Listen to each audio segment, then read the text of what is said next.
மன்னரின் மருமகன். பீர்பலிடம் ஏதாவது கேட்டு அவர் கூறும் பதிலை ரசிப்பது மன்னர் அக்பரின் வழக்கம்.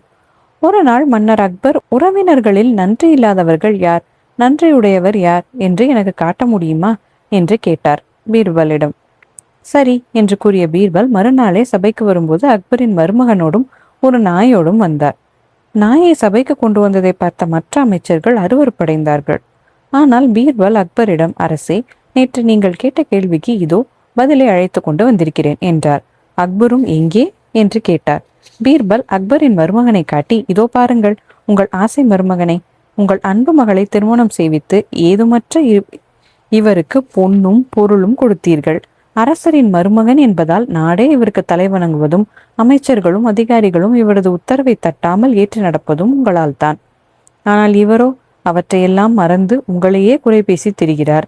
எனவே இவர் உங்கள் உறவினர்களில் நன்றி இல்லாதவர். ஆனால் இந்த நாயோடு உங்களுக்கு எந்த உறவும் இல்லை. அதற்கு நீங்கள் தருவதெல்லாம் ஒரு கவளம் உணவுதான்.